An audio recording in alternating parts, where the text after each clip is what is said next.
नमस्कार साथियों, तो स्वागत है आप सभी का गणित के साथ साथ फन हित की इस स्पेशल सीरीज में। इस सीरीज में आपको एक स्पेशल गेम खिलाया जाएगा। अब इसमें क्या होगा, देखिए आपको जो है ना लेवल मिलेंगे, अलग अलग लेवल। पहला लेवल आपका हो चुका होगा, दूसरा लेवल हम स्टार्ट करते हैं। दूसरे लेवल में आपको 25 टास्क दे रखे हैं और उन 25 टास्क को जब आप कंप्लीट करोगे ना तो हम अगले लेवल में जाएंगे। इस दूसरे लेवल में आपको क्या मिलेगा, मैथ्स सेक्शन के जो बी सेक्शन है ना उसके टॉप 25 क्वेश्चन। अब आपको क्या करना है, आपको जैसे मैं क्वेश्चन देता हूं वीडियो को पॉज करना है और उसका आंसर लिखना है, आंसर जो है उसको सॉल्व करना है। यदि आप उसको सही कर देते हो तो इस लेवल सेकंड लेवल 2 के आपने पहले टास्क को कंप्लीट कर लिया। इसके बाद दूसरा टास्क आएगा, आपको देखना है, ठीक है। और आप अगले लेवल में कब जाओगे, जब इस 25 में से एक क्वेश्चन को करने का 1 पॉइंट मिलेगा। तो 25 में से आप जब 18 या उससे ज्यादा पॉइंट ला लोगे ना तब आप अगले लेवल में जाओगे। मतलब ये आपका स्पेशल गेम होने वाला है, बहुत ही अच्छा गेम होने वाला है। और ईमानदारी आपको रखनी है, क्या आप इस लेवल को पार कर पाते हो या नहीं। बहुत ही अच्छा गेम है। देखिए इस गेम में जो है ना कौन टॉप करता है कौन नहीं करता है ये आपके ऊपर है, ठीक है। और कोई आपको लेवल नहीं आता, कोई आपको टास्क नहीं आता तो मैं यहाँ पर समझाने वाला हूँ। यदि आपका आंसर सही आ जाए और मेथड अलग है या फिर गलत है तो भी आप देख सकते हो, उसका जो है ना आधा पॉइंट आप मान सकते हो, ठीक है। इस तरीके से हम स्टार्ट करेंगे। तो सबसे पहला पॉइंट, सबसे पहला टास्क स्टार्ट करते हैं। देखिए सबसे पहला टास्क क्या है कि एक द्विघात बहुपद ज्ञात कीजिए जिसके शून्यकों का योग तथा गुणनफल क्रमशः √2 और 1/3 है, ठीक है। सबसे पहला टास्क, वीडियो को पॉज कर दीजिए और इसको आप सॉल्व कीजिए, ठीक है। कर लिया। अब स्टार्ट करते हैं, इसको कैसे करना है। देखिए यदि आपको ये सेक्शन बी में आपको बता लूं, ये सेक्शन बी आपके पूरे मतलब इस सेक्शन बी में प्रत्येक क्वेश्चन 2 नंबर का होगा और ये सेक्शन बी आपके पूरे 16 नंबर का होने वाला है, ठीक है ना। पूरे 16 नंबर का सेक्शन बी है। तो इस 16 नंबर को हमें अच्छे से जो है ना ग्रैब करना है, अच्छे से ले लेना है। इस क्वेश्चन को हम कैसे करेंगे, सबसे पहले तो जो है ना हमें क्या दे रखा है, हमें ये दे रखा है। देखिए हम लिखेंगे अच्छे से। मैथ में जब मैं आपको फॉर्मेट बताऊंगा कॉपी लिखने का तो उसमें ये स्पेशल होगा कि आप कैसे लिखते हो, ठीक है ना। तो आपको लिखना पड़ेगा, देखिए दिया है आपको क्या दिया है कि शून्यकों का योग, ठीक है ना। तो माना, देखिए इस तरीके से आप या तो ये लिख सकते हो या फिर जो है ना आप बोल सकते हो कि माना कि शून्यक अल्फा एंड बीटा है। इस तरीके से आप मान लोगे, ठीक है। अब आपको क्या दे रखा है, शून्यकों का योग। देखिए अल्फा प्लस बीटा जो है वो आपको कितना दे रखा है, शून्यकों का योग दे रखा है आपको। देखिए शून्यकों का योग क्रमशः दे रखा है, मतलब पहला आपका √2 है। शून्यकों का योग कितना है, √2। शून्यकों का गुणनफल कितना है, अल्फा इंटू बीटा जो है वो आपको कितना दे रखा है, आपको दे रखा है वो 1/3। बिल्कुल अच्छे से, सॉरी 1/3 है, ठीक है ना। ये हमें अच्छे से समझ में आता है। देखिए आप समझना, अच्छे से समझना, ये आपका बहुत ही अच्छा टास्क है। अब जो है ना आपको क्या करना है, आपको एक द्विघात बहुपद ज्ञात करना है। आपको पता है द्विघात बहुपद क्या होता है, तो आप मान लोगे कि माना कि द्विघात बहुपद कैसा होता है पहले ये बताइए। द्विघात बहुपद जो है ना ax² plus bx plus c कुछ ऐसा ही होता है, ठीक है। तो ये हमने मान लिया द्विघात बहुपद। तो द्विघात बहुपद के जो ये जो आपके गुणांक होते हैं और जो इसके शून्यक होते हैं इनमें एक संबंध होता है। क्या होता है, alpha plus beta is equal to -b/a और alpha into beta is equal to c/a। ये तो जो है ना हमें अच्छे से समझ में आता है, ये तो संबंध जो है वो होता है। बहुत ही अच्छी बात है। तो अब बस यहाँ आकर जो है ना आपको योग जाना है, या आपको स्पेशल मैं आपको इस टास्क को करने की स्पेशल बात बताता हूँ। अब जो है ना आप इनको देखिए अल्फा प्लस बीटा यहाँ पर भी, अल्फा प्लस बीटा यहाँ पर भी है, तो ये दोनों जो है ना समान हो जाएंगे, इक्वल हो जाएंगे। तो आप यहाँ से क्या लिख सकते हो, यहाँ से जो है ना आप लिख सकते हो, देखिए मैं यहाँ पर लिखवाता हूँ। यहाँ से जो है ना आप लिख सकते हो क्या कि -b/a इज इक्वल टू √2, ठीक है। और c/a क्या हो जाएगा, 1/3। c/a जो हो जाएगा 1/3। यहां तक आगे आपको समझ में, ठीक है। अब समझिए इस टास्क को आप अच्छे से समझिए। क्या समझना, देखिए इसमें आपको ए, बी और सी का मान निकालना, क्योंकि जब आप ए, बी और सी का मान निकाल लोगे तो आपको जो है ना वो द्विघात बहुपद मिल जाएगा, ठीक है। अब ए, बी और सी का मान निकालने के लिए मैं आपको एक बहुत ही स्पेशल ट्रिक बताता हूं। आपको जो है ना जो अंश और हर होता है ना, ये जो जितनी भी संख्या आपको दिख रही है वहां पर अंश और हर देखना है। और हर क्या होता है, बट्टे वाली संख्या, ठीक है। हर में एक जैसी संख्याएं बनाने की कोशिश करनी है। क्या आगे आपको समझ में है, एक जैसी संख्या बनाने की कोशिश करनी है। कैसे, देखिए यदि यहाँ पर 3 है तो यहाँ पर भी भी 3 लाने की कोशिश करनी है, लेकिन सर ये तो जो है पॉसिबल नहीं होगा, 3 तो हम कहाँ से लाए, ठीक है। यदि नहीं हो पाता तो आपको क्या करना है, यदि आपको एक जैसी संख्या दिखती है तब तो अच्छी बात है, नहीं दिखती ना तो आपको 1 ले लेना है। कैसे ले लेना, देखिए इसके बटा में 1 है, ठीक है, इसके बटा में 1 है। सर ये तो मेरे समझ में आता है, क्या इसके बटा में 1 है, बिल्कुल सर है, इसमें आप 1 का भाग दे दो, है ना, बिल्कुल अच्छे से है सर, 1 है इसके बटा में। यदि इसके बटा में 1 है ना तो आपका काम हो गया। कैसे हो गया, देखिए ये जो है ना आपका बटा में 1 है, तो देखिए यह जो है ना यहाँ पर भी a का मान 1 दिख रहा है, यहाँ पर भी a का मान जो है 1 दिख रहा था, मतलब यहाँ से जो है ना आपको a का मान 1 दिख गया, ठीक है। b का मान कितना देखिए, देखिए c का मान कितना दिख गया, ये c जो है ना कितना है, यहाँ से जो है ना ये पूरा कितना आ गया आपका 1/3, अच्छे से समझना, c आ गया आपका 1/3, ठीक है। इसके बाद आपका b कितना आया है, देखिए -b कितना आया, -b आपका आया है, देखिए कितना दिख रहा है आपको, -b दिख रहा है आपको √2, तो यहाँ से जो है ना b कितना आ गया -√2, तो बस ये आपका काम हो गया। देखिए आपको जो है ना इस तरीके से करना है, बहुत ही अच्छे से जो है ना समझ में आ जाएगा। आ गया ना a b और c मिल गया ना तो आपको जो है ना काम हो जाएगा। इससे आप लिख सकते हो एक समीकरण 2 और इसे 2 से दे सकते हो, तो आप बोलो लिखोगे यहाँ पर समीकरण 1 व 2 से आपको a b और c का मान जो है वो मिल गया। आ गया समझ में, बहुत ही अच्छे से आ गया है। आपको हर में देखना कि एक जैसे यदि संख्या है तब तो बहुत ही अच्छी बात है, नहीं है तो आपको जो है ना 1 बनाना है। कैसे बनाना है, 1 का भाग दे दो, बस काम हो गया। इस तरीके से आपने दे दिया, तो यहाँ से a b c का मान मिल गया ना तो आप लिखोगे अतः बहुपद, अतः फटाफट लिख लीजिए, अतः बहुपद क्या हो जाएगा। अब इसके ऊपर जितने भी सवाल आएंगे, इसके जैसे जितने भी टास्क आ गए ना, चाहे लेवल 1 में जाओ, 2 में जाओ, 3 में जाओ, आपको सभी हो जाएंगे, मैं आपको बताऊंगा। अतः बहुपद क्या है आपका, देखिए ax², a की जगह 1 रख लो तो 1x² प्लस b की जगह कितना रख लो, माइनस का √2 रख लो, ये आपने रख लिया, माइनस का √2x प्लस c की जगह आप क्या रख लो, c की जगह रख लो 1/3, बस ये जो है आपका काम हो गया। अब इसको जो है ना अच्छे से सॉल्व कर लेते हैं। देखिए x² minus √2x plus 1/3, LCM ले लीजिए, तो एलसीएम लोगे ना तो यहाँ से जो है ना आपको क्या मिल जाएगा, 3x² माइनस कितना हो जाएगा 3 √2x प्लस 1, ठीक है ना, तो बराबर में 0 होगा तो ये आपका काम जो है वो हो जाएगा। तो 3x² माइनस 3 √2x प्लस 1 आपका जो है ना बहुपद मिल गया। समझ में आ गया ना, इस तरीके से करना है। ये आपने यहाँ पर लेसा पर लिया, यहाँ आकर आप छोड़ देते हो ना तब भी जो है ना आपका सही है, ठीक है ना। अब आपको इस जैसे ऐसे टास्क कहीं पर भी मिल जाता, आपको जो है ना क्या करना, देखिए यहाँ तक तो कोई प्रॉब्लम है ही नहीं ना, यहाँ तक जो भी संख्या होगी वो आप लिख लोगे, यहाँ तक भी लिख लोगे, यहाँ तक भी आप लिख लोगे ना, यहाँ तक भी आप लिख लोगे। क्या -b/a की जगह जो संख्या दी है वो लिखनी है, -b/a की जगह आपको योगफल लिखना है, c/a की जगह आपको लिखना है गुणनफल, इतना तो आप कर लोगे, ठीक है। अब देखिए यदि मान लो यहाँ पर जो है ना, यहाँ पर आप अच्छे से देखना, यहाँ पर आपको बोल दिया होता है 1/4, गुणनफल भी योगफल भी 1/4 है और गुणनफल भी 1/4 है, ऐसा क्वेश्चन है, ठीक है। तो आप क्या करते हैं, देखिए आपको -b/a जो है ना, -b/a कितना दे रखा है 1/4, ठीक है। आपको जो है ना क्या दे रखा है, c/a कितना दे रखा है 1/4। तो यहाँ पर देखिए हर में देखिए यहाँ पर भी 4 है और यहाँ पर भी कितना है 4 है, ठीक है ना।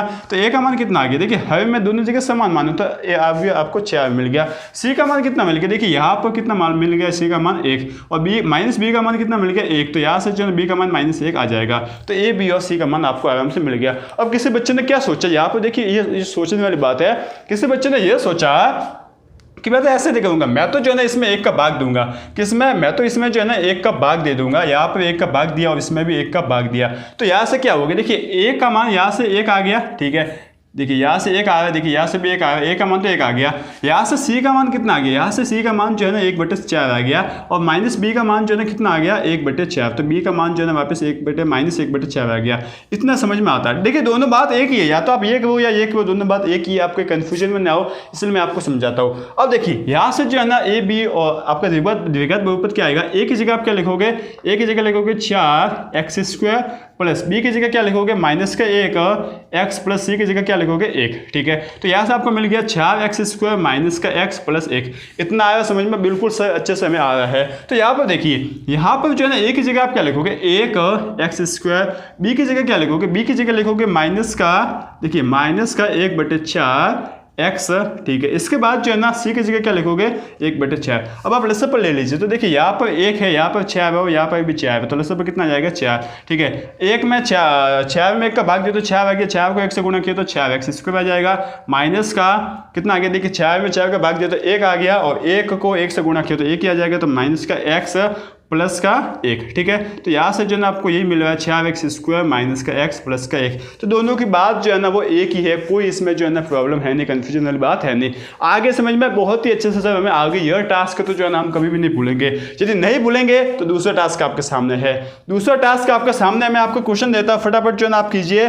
दूसरा टास्क में आपको 1/4 और -1 दे रखा है, यहाँ पर कितना दे रखा है 1/4, फटाफट कीजिए 1/4 और यहाँ पर है -1, ठीक है। इसको पॉज करके वीडियो को इसको आगे कीजिए, तब तक हम इसका सॉल्यूशन करते हैं, ठीक है। चलिए अब देखिए कोई चेंज नहीं किया क्वेश्चन में जो है ना यहाँ पर जो संख्या थी ना अलग हो गई, देखिए यहाँ पर जो है ना 1/4 हो गया और यहाँ पर हो गया -1, ठीक है। बाकी सब सेम है, -b/a की जगह आपने इसके इक्वल में आपको 1/4 रख लिया और c/a के इक्वल में आपने -1 रख लिया, ठीक है। अब आपको क्या करना है, आपको a के बटा में जो है ना सेम संख्या ढूंढनी है, मतलब इसके हर में संख्याओं के हर में सेम संख्या ढूंढनी है। देखिए यहाँ पर 4 है और यहाँ पर जो है ना कुछ नहीं है, मतलब आपको 1 ही लेना है, तो यहाँ पर भी आप बटे में 1 दे दो, यहाँ पर भी बटे में 1 दे दो। देखिए यहाँ से जो है ना a का मान कितना मिल रहा है, a कितना मिल गया आपको, a का मान 1 मिल गया। अच्छा c का मान कितना मिल रहा है, c का मान -1 मिल गया और -b का मान आपको मिल गया कितना है पूरा 1/4, तो -b का मान 1/4 मिल गया, तो b = -1/4 हो गया ना काम। बस अब आपका काम जो है वो हो गया है। अब आप जो है इसे समीकरण में मान रख लीजिए, क्या हो जाएगा देखिए a की जगह जो है ना आपका 1x² प्लस b की जगह आपको क्या रखोगे -1/4 x प्लस c कितना है -1। यहाँ से आप लसअप ले लीजिए और बटे में जो है ना उसको गायब कर दीजिए, आपका जो है ना वो ऊपर मिल जाएगा। कितना ईजी है यह जो है ना, सबसे अच्छी शॉर्ट ट्रिक है, इसको जो है कर लीजिए। 2 लेवल आपके हो गए हैं, सॉरी 2 टास्क हो गए, दोनों में से किसका सही है वो आप देख लेना, आपको जो है ना कमेंट बॉक्स में जरूर लिखना है। तीसरा टास्क देखते बहुत ही इंटरेस्टिंग है, चलिए तो फटाफट कर लीजिए। इस टास्क को क्या बोल रखा है, द्विघात समीकरण 2x² - 7x + 3 = 0 को पूर्ण वर्ग विधि द्वारा हल कीजिए। फटाफट कर लीजिए, इसके बाद जो है ना हम इसका सॉल्यूशन देखते हैं। अब देखिए इसको जो है ना कैसे करना है, देखिए यदि आपको टास्क नहीं हुआ आपसे तो फटाफट देख लीजिए। इस द्विघात समीकरण को पूर्ण वर्ग विधि जब भी आ जाए ना तो वहां पर आप समझ लेना कि कोई ना कोई जो है वर्ग बनेगा, स्क्वायर आएगा, घात 2 आएगी, ठीक है। सबसे पहला स्टेप क्या करना है आपको जो है ना 2x, देखिए द्विघात समीकरण लिख लीजिए 2x² - 7x + 3 = 0। अब x² के गुणा में जो भी हो ना उसका भाग देना है, एक को छोड़कर, एक हो तो भाग देने की जरूरत नहीं है, बाकी 2 3 4 5 6 कितने भी हो ना उसका भाग देना है। तो यहाँ पर x² के गुणा में कितना 2 है, तो 2 का भाग देने पर, ठीक है ना, भाग देने पर फटाफट भाग दे दीजिए। आपने भाग दिया तो क्या आ जाएगा, देखिए 2x² में 2 का भाग दिया तो x² आ गया, माइनस का 7x में भाग दिया 2 का तो 7/2x आ गया, 3 में 2 का भाग दिया तो 3/2 आ गया, 0 में 2 का भाग दिया तो 0 ही आ जाएगा। आ गया समझ में, बिल्कुल। अच्छा अब आपको क्या करना है, जो b का गुणा है ना, b के गुणा में जो भी है ना, b के गुणा में क्या है, या फिर b का मान बोल सकते हो, या फिर x के गुणा में जो भी है ना क्या है 7/2, ठीक है। जो भी हो पड़े x के गुणा में जितना हो उसका आधा करना है, तो आपका जो है ना x के गुणा में कितना 7/2। अब प्लस है या माइनस है आपको उससे कोई लेना देना नहीं है, आपको ये देखना है कि 7 के x के गुणा में कितना है 7/2।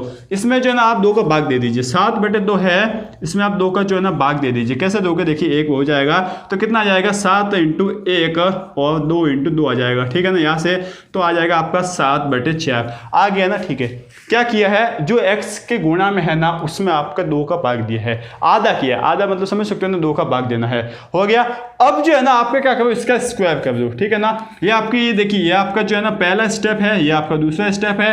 तीसरा स्टेप क्या है, इसका स्क्वायर करो। जो आपने 2 का भाग देकर जो मान आया ना इसका स्क्वायर कर दो, तो 7/4 में 2 का इसका स्क्वायर किया, ठीक है, किया स्क्वायर। अच्छा अब इस स्क्वायर को जो है ना इस मूल समीकरण में जो है ना इस समीकरण में एक बार जोड़ दो और एक बार घटा दो, फटाफट कर दीजिए, ठीक है ना। एक बार जोड़ दो और एक बार घटा दो, बात आगे समझ में। पहले तो जो x² के गुणा में उसका भाग दे दिया, ठीक है, पूरे समीकरण में। उसके बाद जो x के गुणा में है ना उसका आधा किया, ठीक है। आधा करने के बाद जो आपको मान आया ना उसका आपको स्क्वायर किया स्क्वायर, ठीक है। अब इस स्क्वायर को एक बार जोड़ दो और एक बार घटा दो, क्योंकि एक बार जोड़ोगे एक बार घटाओगे तो कोई फर्क नहीं आएगा।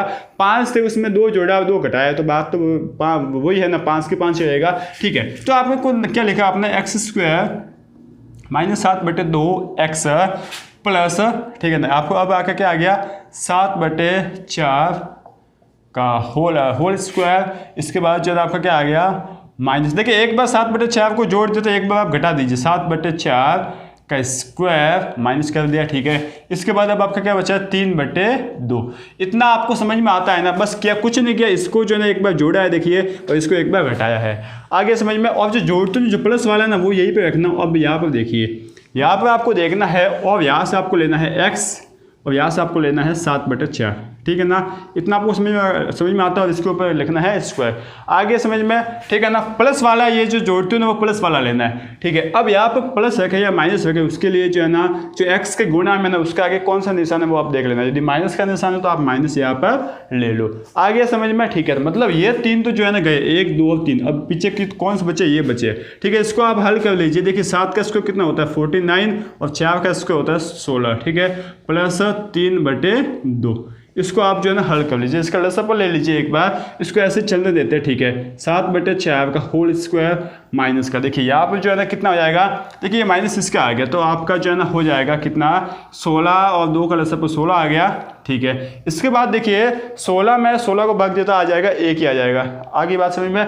1 को 49 से गुना किया तो माइनस का 49 आ जाएगा, यहाँ पर जो है ना प्लस ले लीजिए, ठीक है ना। ये माइनस क्योंकि इसका आगे ना कि पूरे के आगे है, ठीक है। इसके बाद जो है ना प्लस, अब जो है ना आपने 16 में 2 का भाग दिया तो 8 आ गया, अब 8 को जो है ना 3 से गुणा कर लो तो कितना जाएगा 24, 8 या 24, ठीक है ना। ये आपने कर लिया, इज इक्वल टू कितना है 0। इतना आगे आपको समझ में बहुत ही अच्छी बात है, ठीक है। अब वापस देखिए x - 7/4 का होल स्क्वायर।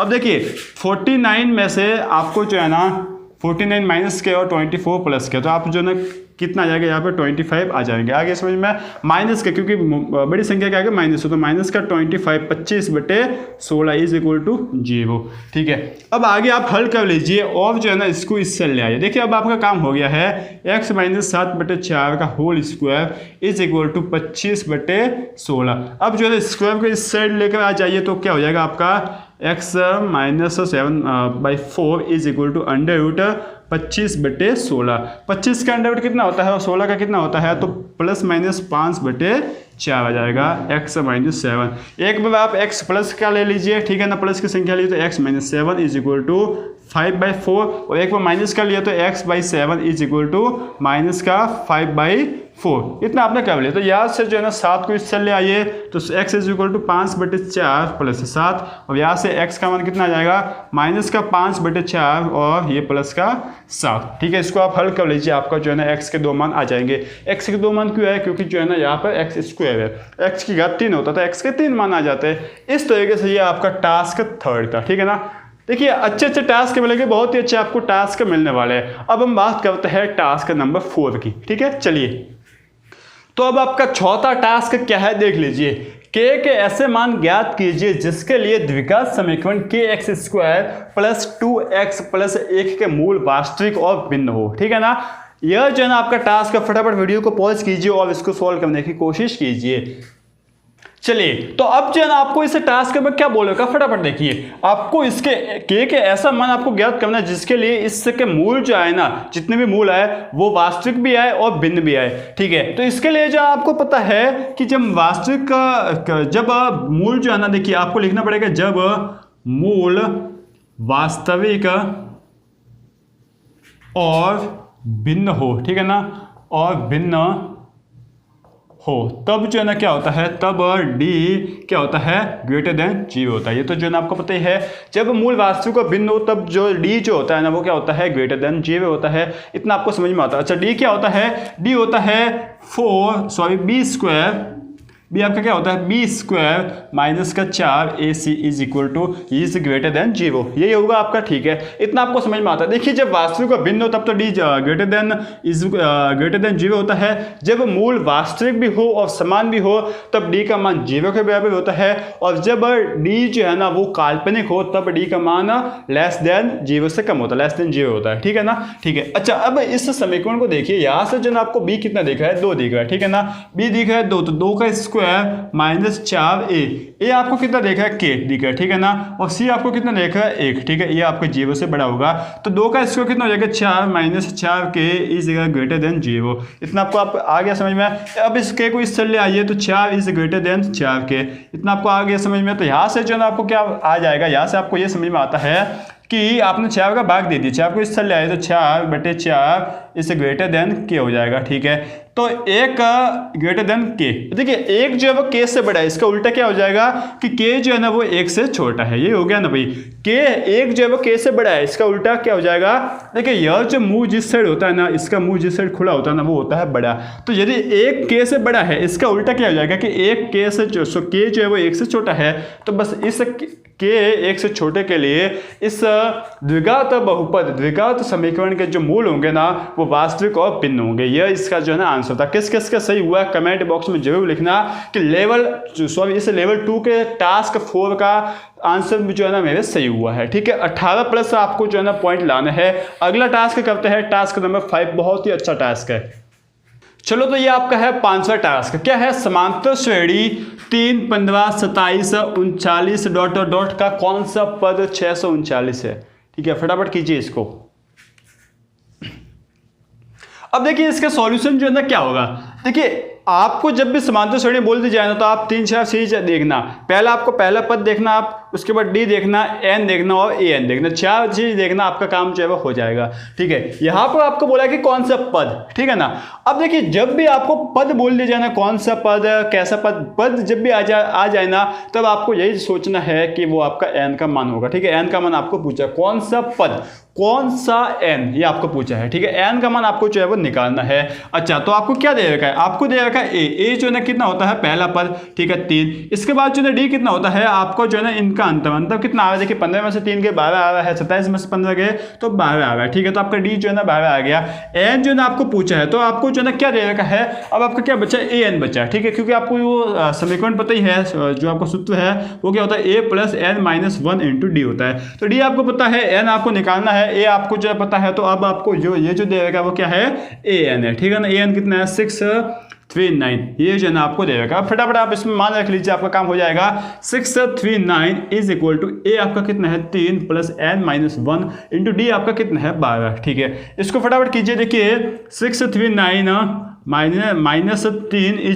n - 1 × d आपका है 12, ठीक है। इसको जो बात जो है ना देखिए 639 में से जो है ना 3 गए तो कितना आ जाएगा 636 = n - 1 × 12, ठीक है। अब 636 में 12 का आप भाग दे दीजिए, 636 में आपने 12 का दे दिया भाग, तो n - 1 आ जाएगा, भाग दे दीजिए। अब आपको किसी को भाग देना नहीं आता, टेंशन क्यों लेते हो, 6 का भाग तो जाता है ना, 6 दूनी 12 और 6 कम 6 है और 0 36, 6 से 36 आ गया, ठीक है। इसके बाद कितना आ जाएगा, देखिए इसके बाद आ जाएगा 5 और 3 आ जाएगा, आ गया ना। देखिए 2 का वापस भाग दिया तो 5 और ये आ गया 3, तो 53 = n - 1, ठीक है। तो n का मान कितना आ जाएगा, एक इस साइड चला जाएगा तो 53 + 1, n का मान आ गया आपको 54, ठीक है ना। तो इस कौन सा पद 639 से आपको पूछा है, तो इस समांतर श्रेणी का 56वां पद जो है ना वो 639 है। इस तरीके से जो है ना इसको करना है। अब है आपका टॉपिक जो बोल सकते हो टास्क है, वो आपका कौन सा है, छठा टास्क। फटाफट देखिए, इसको हल कीजिए, इसके बाद जो है ना हम इसको करते हैं।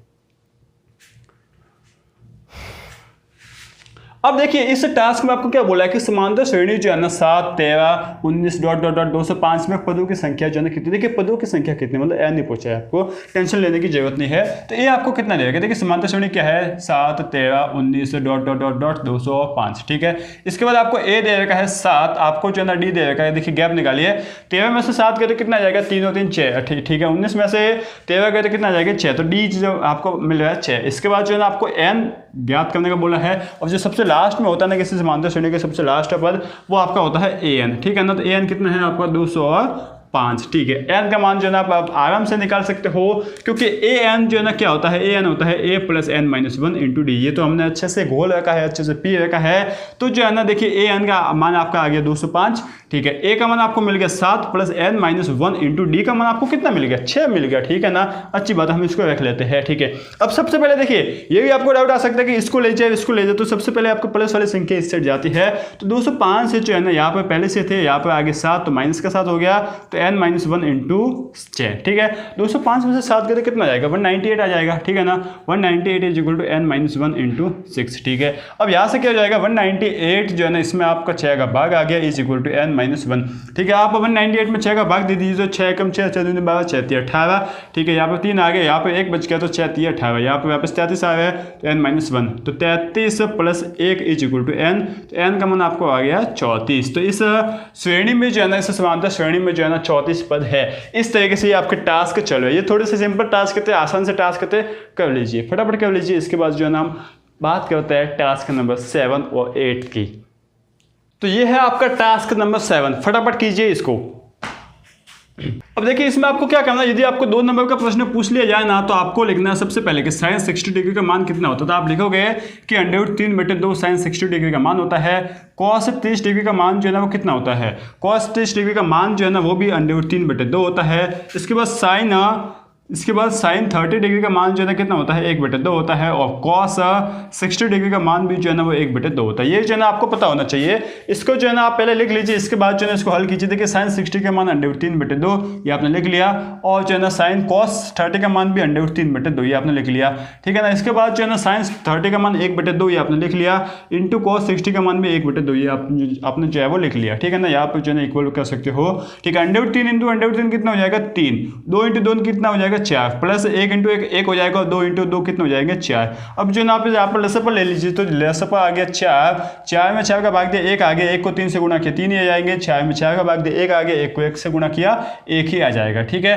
तो 3 प्लस 1 4/4 जो है ना कितना हो जाएगा 1। ये जो है ना इसका उत्तर, इस सवाल का जो है ना उत्तर आ गया। बहुत ही सिंपल सा टास्क है, आराम से आप कर सकते थे।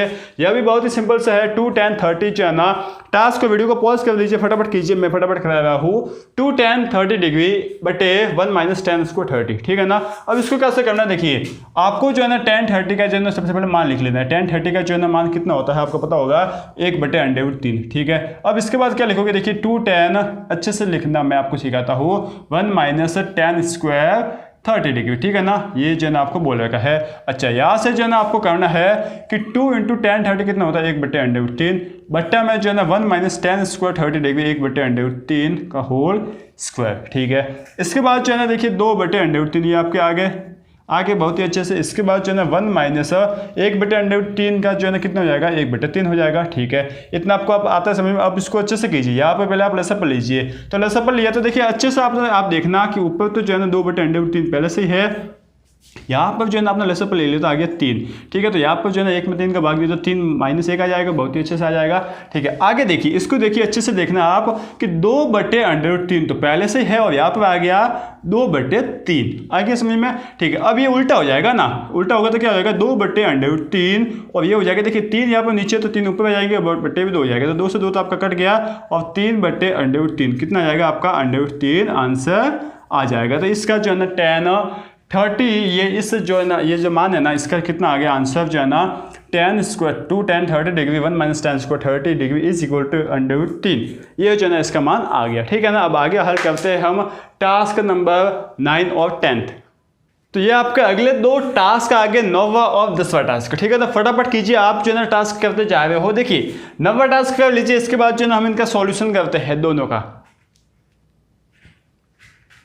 अब देखिए इस टास्क में जो है ना आपको क्या बोल रखा है, एक मीनार क्षैतिज समतल पर ऊर्ध्वाधर खड़ी है। यदि सूर्य का उन्नयन कोण 30 डिग्री हो और मीनार की छाया की लंबाई जो है ना वो 45 मीटर हो, तो छाया की ऊंचाई जो आपकी मीनार है ना उसकी ऊंचाई ज्ञात कीजिए, ठीक है ना। अब ऐसे क्वेश्चन में हमेशा जो है ना आपको क्या करना है, जब भी त्रिकोणमितीय ऊंचाई और दूरी के प्रश्न आ जाए तो आपको सबसे पहले चित्र ही बनाना है। यदि आप चित्र बना सकते हो तो आपने जो है ना इसको जीत लिया है, इस टास्क को पार कर लिया है। चलिए तो चित्र बनाते हैं। एक मीनार क्षैतिज समतल पर ऊर्ध्वाधर खड़ी है, मतलब जो है ना ऊर्ध्वाधर मतलब लंबी, ऐसे एकदम आपको बोल सकते हैं कोटि जैसे खड़ी है, क्षैतिज समतल पर। तो समतल भी जो है ना वो क्षैतिज है, क्षैतिज मतलब एकदम सपाट, ठीक है ना। बोल सकते हो कि एकदम तिरछी, और ऊर्ध्वाधर मतलब एकदम ऐसे सीधी, ठीक है ना।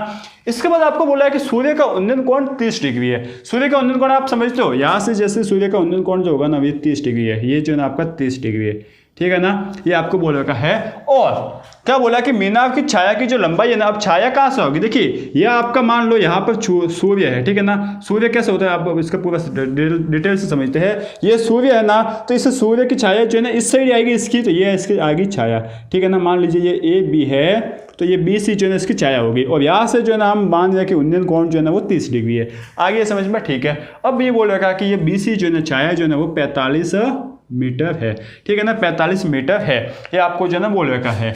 अब आपको बोला है कि इस मीनार की ऊंचाई क्या होगी, तो हम मान लेते हैं कि माना मीनार की ऊंचाई h है, ठीक है ना। हम क्या बोलेंगे कि माना मीनार की ऊंचाई जो है ना, मीनार की ऊंचाई h है, ये जो है ना आप मान लीजिए आपका काम जो है वो हो जाएगा, इतना मान लिया, ठीक है। आगे बढ़ते हैं, फटाफट जो है इसको कर लेते हैं। देखिए यहाँ पर कौन कौन से काम आ रहा है, थीटा के सामने वाली भुजा क्या होती है, लंब, आपको आता है, ठीक है। इसके बाद ये क्या है, ठीक है ना, अब ये लंब है, तो लंब जो है ना किसके ऊपर हमेशा होता है, आधार के ऊपर, ठीक है। तो आधार और लंब कहाँ पे आते हैं, टेन थीटा में। तो आप लिखोगे कि टेन थीटा, या फिर इस तरीके से लिख लीजिए। देखिए अच्छे से लिखना, यदि आपको अच्छे से लिखना तो आपको लिखना पड़ेगा त्रिभुज ए बी सी में। अब आप लिखोगे tan theta is equal to क्या लिख लोगे, ए बी लंब बटे आधार बी सी, ठीक है। अब टेन थीटा आपका कितना है, टेन 30 डिग्री है, ठीक है। इसके बाद जो है ना आपका ए बी कितना है, एच है, एच अपने मान लिया, बी सी कितना है 45 मीटर से, ठीक है। टेन 30 डिग्री कितना होता है जी, आपका होता है यह 1/√3 इज इक्वल टू एच बटे 45। तो एच का मान यहाँ से कितना आ जाएगा, एच का मान आ जाएगा 45/√3। हमें तो आ गया मजा, हमारा तो उत्तर जो है ना आ गया, टास्क हो गया कंप्लीट। अच्छा, और भी इसको ढंग से करना है ना, तो क्या कर लीजिए, √3 से ऊपर भी गुणा कर लीजिए, √3 से नीचे भी गुणा कर लीजिए। तो यहाँ से कितना आ गया, h इज इक्वल टू 45/√3 बटे 3, √3 और √3 का गुणा किया तो 3 आ गया, ठीक है। अब 45 से 3 को काट लीजिए, कितना आ जाएगा, देखिए 3 एकम 3, 3 पंचे 15, तो यहाँ से आपको मान मिल गया 15/3। ये जो है ना आपका आंसर हो जाएगा इस सवाल टास्क नंबर 9 का। आ गया समझ में, ठीक है, बहुत ही अच्छी बात है। इस टास्क को हम कर लेते हैं, फटाफट कीजिए, इसका हल हम देखते हैं। देखिए आपको बोल रखा है एक मीनार के आधार से 100 मीटर दूर स्थित बिंदु से शिखर का उन्नयन कोण जो है ना वो कितना है, 30 डिग्री है। तो इस मीनार की ऊंचाई जो है ना ज्ञात कीजिए। अब देखिए इसमें जो है ना आपको बोल रखा है कि एक मीनार के आधार से 100 मीटर दूर है, ठीक है, मतलब मीनार कहीं ना कहीं है, मीनार जो है ना ऐसे ऐसे ऐसे नहीं होगी, एकदम सीधी होगी, ठीक है। तो ये आपकी आगे मीनार, ठीक है ना, ये आपकी आगे मीनार और इसके आधार, ठीक है, ये आपकी मीनार है ए बी। आगे इतने समय में अब मीनार के आधार से 100 मीटर दूर, ये आपका आधार है मीनार का, यहाँ से 100 मीटर दूर, ये आपका हो गया 100 मीटर। चलो मीटर सेंटीमीटर फर्क नहीं पड़ता, ये आपका है मीटर, ठीक है, इतना आगे आपको समझ में, ठीक है। अब ये आपको मान लीजिए सी। अब बोल रखा है कि इस बिंदु से जो ना मीनार के आधार से 100 मीटर दूर बिंदु से शिखर का जो उन्नयन कोण है ना वो कितना है, 30 डिग्री है, कितना है 30 डिग्री, ये जो है ना आपका 30 डिग्री है, ठीक है ना। आई नंबर 30 डिग्री आपका हो रखा है। तो मीनार की ऊंचाई ज्ञात कीजिए। बहुत ही सिंपल सा प्रश्न है, बहुत ही आसान सा है। आप मान लीजिए, माना मीनार की ऊंचाई जो है ना, मीनार की ऊंचाई जो है वो कितनी है, मीनार की ऊंचाई जो है ना वो h है। ये आपने मान ली, बहुत ही अच्छे से मान ली ना, ठीक है। अब आप जाइए त्रिभुज किसमें, ए बी सी में। आप गए कहाँ त्रिभुज ए बी सी में हमने क्या देखा कि थीटा के सामने वाली भुजा तो लंब होती है और लंब जो है ना आधार के ऊपर होता है। तो लंब और आधार कहाँ पर आता है, टेन थीटा में। तो आप मान लोगे कि tan theta is equal to A B बटे बी सी, आपका काम हो रहा है। टेन थीटा आपका कितना है, 30 डिग्री, ये आपने जो है ना लिख लिया। इसके बाद जो है ना ए बी आपका कितना है, h है, ठीक है, बी सी आपका कितना है 100, ये आपका हो गया, ठीक है। अब देखिए यहाँ पर आप वापस देखिए कि आपका tan 30 कितना होता है, tan 30 होता है 1/√3 इज इक्वल टू h बटे 100, ये आपका हो गया। तो h का मान यहाँ से आपको मिल रहा है, h का मान आपसे आपको मिला है 100/√3। वापिस इसको ढंग से कर लीजिए, तो √3 का गुणा कर लिया और √3 का भाग कर लिया, इसको हम बोलते हैं परिमेयकरण, ठीक है ना। नाम बहुत ही बड़ा है, काम बहुत छोटा है, परिमेयकरण हमने कर लिया। तो 100/√3 आ गया, बटे में जो है 3 √3 और √3 का गुणा किया तो 3 आ गया। 100 में 3 का भाग दीजिए तो कितना आता है, 33.33 आता है, कुछ इतने आता है। तो 33.33 आंसर आ जाएगा, ठीक है। क्या है आंसर, ये आपका मीटर में आता है, मीटर आंसर में आ जाएगा। ये यदि आपका जो है ना, यदि ये भी मीटर में आता है तो ये मीटर में जो है आंसर आ जाएगा। इस तरीके से जो है ना इसको करने का होता है। मजा आया होगा आपको टास्क करने में। अब सिंपल सी बात है कि एक गेम को जो है ना आधे घंटे से ज़्यादा नहीं खेलना चाहिए।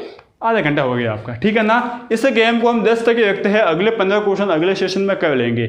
आगे समझ में बहुत ही अच्छे से आपको समझ में आ गया है। यदि आ रहा है, इस गेम को खेलने में मजा आ रहा है, वीडियो को लाइक कर दीजिए। अब आपको बताना कि इस टास्क में देखिए आपको 10 टास्क मिले थे, इससे 10 में से आपका कितना सही है, कितने आपको पॉइंट मिले हैं, ठीक है ना। यदि आपने आधा सही किया, आधा सही करने का मतलब क्या है कि आपको सिर्फ आंसर आ गया है लेकिन प्रोसेस थोड़ी अलग थी या फिर मुझे आती ही नहीं थी, तो आपका आधा पॉइंट होगा।